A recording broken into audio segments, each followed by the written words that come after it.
Welcome back, everybody. We are about to embark on the Hazwoper and the National Incident Management System and the Incident Command System and Disaster Response for the Registered Sanitarian Examination Review course. And we're going to do that in, I think, less than 80 slides, which is quite a feat in and of itself. Now, one of the first things we're going to do is watch a video. And I know that a lot of you are thinking, well, isn't a lot of these things really handled by the fire department's hazmat team and stuff? Well, maybe the first one, Hazwoper, and maybe the last one in the title, the parts of disaster response.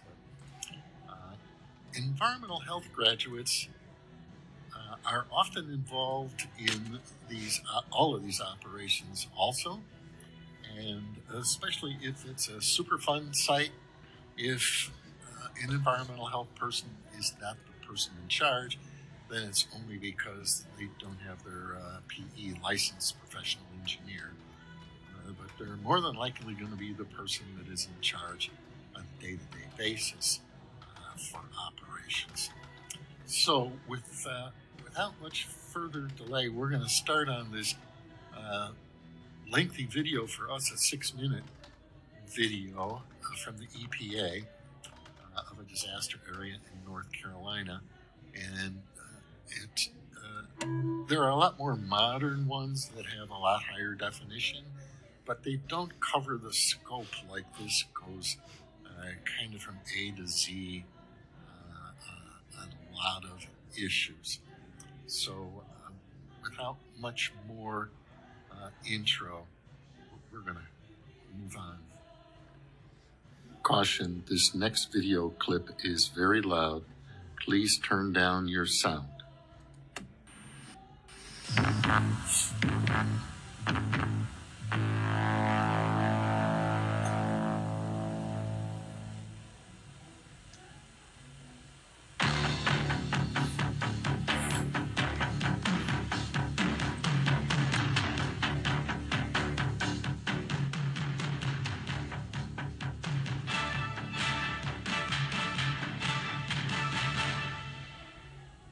We originally became aware of this site by the removal assessment team.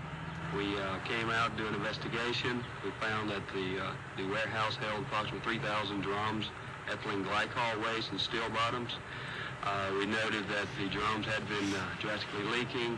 There was a fire and explosion threat determined. So we deemed it removal eligible and time-critical removal and began our actions once we reported back to the removal assessment team. The drums found at the Summit Resource Management site were so closely packed together that they first needed to be moved outside of the warehouse so that sampling and characterization of the waste could begin. The 2 acres available on site offered little room for the drums and the equipment necessary to safely handle them. But meticulously, the work began.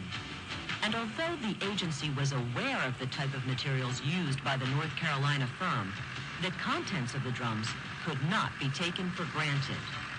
Well, we originally were told 3,000 drums.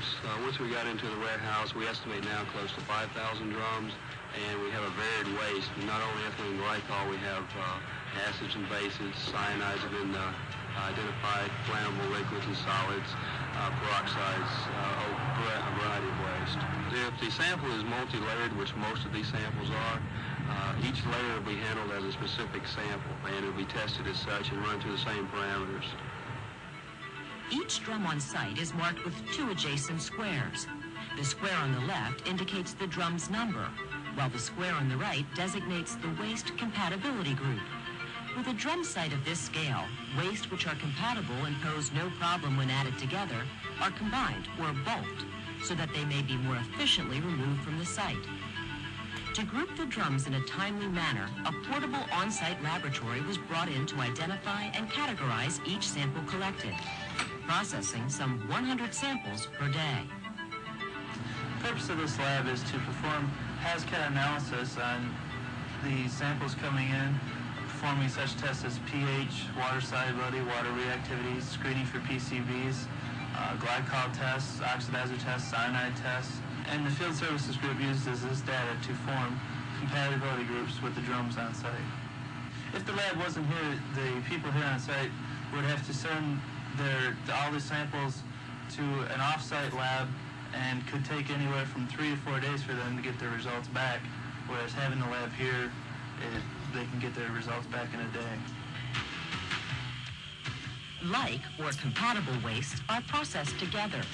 Both liquids and solids are carefully removed from each drum and are transferred to separate bulk chambers, where they will be stored until such time as the waste can be transported off-site for safe disposal. Field technicians are careful to check that each drum is properly identified and is electrically grounded before beginning any activity. An accident which could result in a fire or explosion could be catastrophic at a drum site, especially one this confined.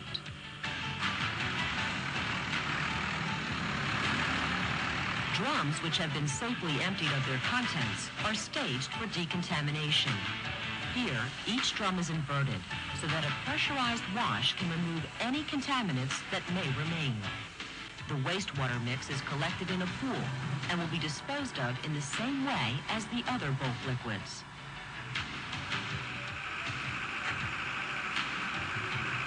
To complete the process, the decontaminated drums are crushed and will be transported off-site as non-hazardous waste, thus making much-needed space available for those drums which have not yet been removed from the warehouse.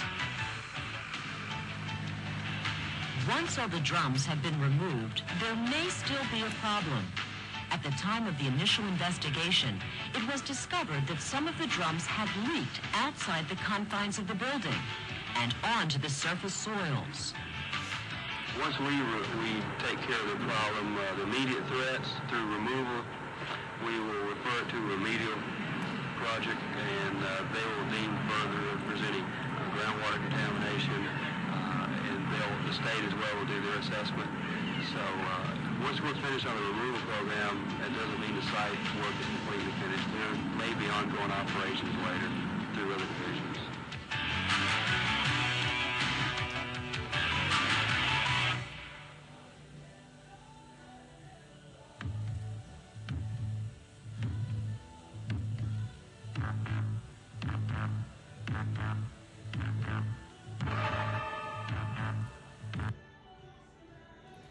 Thank you very much there, Mr. Taylor. You probably have to turn your sound back up. Okay, Hazwoper. What are the goals? Well, first and foremost is to protect the worker. So if it's going to protect the worker, who do you think's going to be in charge of this? Yes, you're going to default to OSHA. And where is OSHA in the big scheme of governmental life? DOL, Department of Labor, correct. And the next goal is to protect the environment from hazardous substances and to control or stabilize the incident. These are hazardous waste operations emergency response, and we'll get into really what the acronym means here in a minute.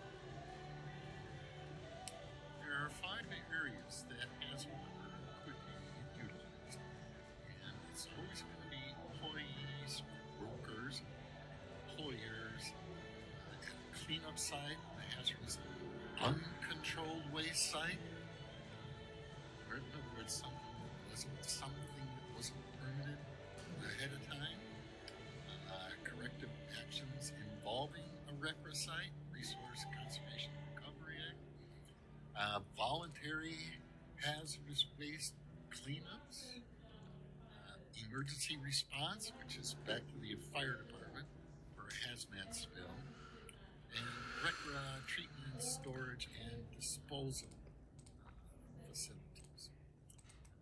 Now, the goals of Hazwoper, again, are to protect the worker and the environment. Those are going to be the 2 biggies. Most of the 5 bullets on this slide you can figure out as obvious. But the most critical one that you need to know here is the training requirement. The training requirement. This slide has a B, so we're going to respect that. Most of them are pretty obvious here, but the last one is the one sometimes people miss, and that is you always have to have an off-site emergency response plan in case something happens on your site. And then remember that your first responders and your regular responders that are there are going to be coming off-site if there is some kind of incident within the borders. And then all of the emergency responders outside the perimeters have to already know what you folks are doing inside those perimeters so that they can be properly prepared also. I mean, today's analogy in the pandemic is if you're feeling signs of the flu, do you run to the doctor? Oh, hell no. They tell you to call us up first, and we'll tell you whether we're taking those kinds of patients or not, or where to go. So it's same kind of thing. They want to be prepared, and you want them to be prepared, because if it's you don't want to be sitting there going, well, I think I should have told you about this. Too late. Paragraph Q really covers who needs to be addressed under these emergency response situations. And it's not everybody that is within this defined physical area, quite possibly, because sometimes the employer has a policy, hey, anything goes wrong on this site, out of the 12 people that are working here, 10 of you are going to evac. 2 of you are going to stay back. And those 2 that stay back are really the ones that need to be trained. We don't need to train people if their first instructions are, this whistle goes off, or this bell, or this buzzer, get out of Dodge. You don't need to train people very much to get out of Dodge, except walk and don't run. But we'll leave it at that point. One of the essential problems with trying to write up an emergency plan is when the word emergency has not been defined. Because what's an emergency to one person is not an emergency to another. It's mostly based upon your experience and training. So one of the first things that has to be discerned is the event that is at hand. Is it really a Hazwoper event, or is it something completely else?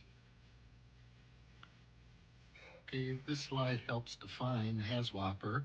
The first 6 letters, hazardous waste operations, and then the last 2, emergency response.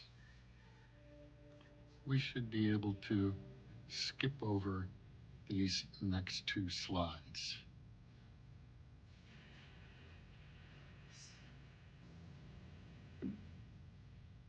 When Hazwoper originally started 30 some years ago, there was a lot of confusion. Many companies went way overboard to comply, and they took Hazwoper extremely seriously. Not that Hazwoper shouldn't have been taken seriously, but just the way that they responded to it was kind of like overkill. There were a lot of people that used to be just janitors, and all of a sudden, janitors, they changed their names to maintenance workers and sanitary engineers, and now in the beginnings of Hazwoper, they're all turned into incident response teams, and their standard coveralls were replaced by moon suits and SCBAs, and they had full decon procedures for We need to clean up in aisle 5, and that aisle 5 became the exclusion zone, and the aisles next door were the reduction zones. But folks quickly learned that once they had all that equipment and trained all those people, well, guess what? There's turnover in the people. And second of all, the equipment doesn't last forever. It grows legs. If you've got these PPE level A or B suits, a lot of times they dry out. So over time, yeah, we bought those several years ago and everybody was trained, and now we went to go check on them and they're all dried up. So that became a problem. And then they realized, oh, wait a minute. Yeah, we sent all these folks for 40-hour Hazwoper training, but now we need 8 hours of refresher. Oh, wait a minute. And then we got a whole mock drills. They started really, I started really reevaluating it. But the problem is a lot of the union shops pushed back because they were able to justify a lot of their jobs a whole lot more through this process, which was good because then a lot of them took it a lot more serious, but still there is a limit. So was all of that really necessary? Well, yeah, kind of, sort of. But the answer really relies on what is your definition of emergency? So the regulation itself says if this release of materials can be handled by people that are working in the immediate area, and or by maintenance personnel that can be called over from the maintenance department, this really shouldn't be considered an emergency within the scope of this standard. Well, it still isn't much of a definition. So once you dig down deeper into the regulations, after everyone was scrambling to train all the workers and then buy all the proper PPE and then put them through their refresher course, they were able to take a step back and say, wait a minute, we define the emergency. The employer defines the emergency. And now that was a big game changer. And if you think defining the emergency is by the employer is kind of like, the fox watching the hen house, just think about acid for a moment. What's the first thing you do? HA, hazard analysis. First thing you do is define what are the hazards. Then you do a risk analysis. What is the probability that that hazard is actually going to happen? So, all along in food safety, we have been defining the hazard, defining the emergency within the employer themselves. Now, once you define what an emergency is, the next thing you're going to do is an emergency action plan. You can have procedures for reporting fire, procedures for evac, okay? You have to have procedures for people that are going to be left behind to maintain critical plant operations so you don't have a meltdown or an explosion or a tremendous loss of product or the building. And you must account for all workers. This has a studies slide. There are many things that you have to include in your emergency definition. Outside, what is the size of the spill before you need outside help? Is it based upon location? Is it based upon the compound that is spilled? Of course, the hazard materials, and each incident is going to be different. So you really should have a Hazwoper plan for each dangerous chemical within your building or class of chemicals within your building. which also kind of sounds like a HACCP diagram or a HACCP plan. If you've got the same type of product running down the same product line and it's using the same critical control points, it's all going to be part of one plan that everything's going to go under. And with Hazwoper, it's dangerous chemical or chemical classifications. So, how do you decide whether it's full Hazwoper and blow all the whistles and evac the building and the property, or a smaller response or no response whatsoever? And your answer is found in your emergency action plan. It was quite common for me to go into a food packaging manufacturer, like the people that make the cardboard boxes, the pizza boxes, or the paper wrappers. And when I would first walk into the production floor, immediately to the right or the left, or somewhere right in front of that door, there would be 2 rows of fire extinguishers along the wall. One of them would be a row knee-high. There would be anywhere between 5 and 15 fire extinguishers, and those fire extinguishers were full. They weren't put into action. And the second row was higher, and those were empty or partially used. And that's because in those types of operations, typically they have lots of fires, small fires. Producing these boxes on high-speed equipment creates this dust. And if this dust starts to gather together in an area because there's not enough air circulation, it becomes potentially explosive.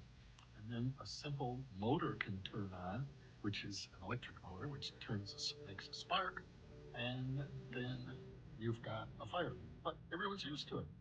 And so I would see a fire break out in an aisle somewhere, and someone would nonchalantly, a mopey-dope, walk over to the wall, pick up the fire extinguisher, and poof, it's out.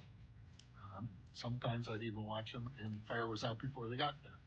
We were looking over there at, Billy Bob, it went out. No problem here. So how do you make this decision? You define it in your emergency action plan. That's where you see it. This is summary slide. And yes, when I go into response inspection, I will be the emergency action. I will check to see if three different levels of emergency trauma. And here's usually one easily be dealt with by the personnel in equipment site.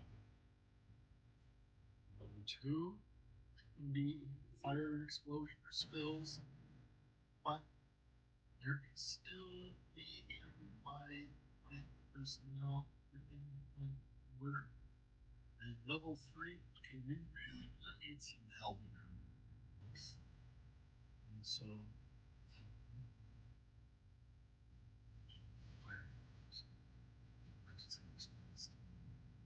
your level 2 emergency might say to call for the fire department that you're developing a level 2 emergency in this facility, and that required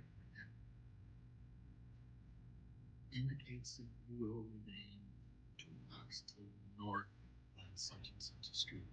And that's when they stage their fire rescue.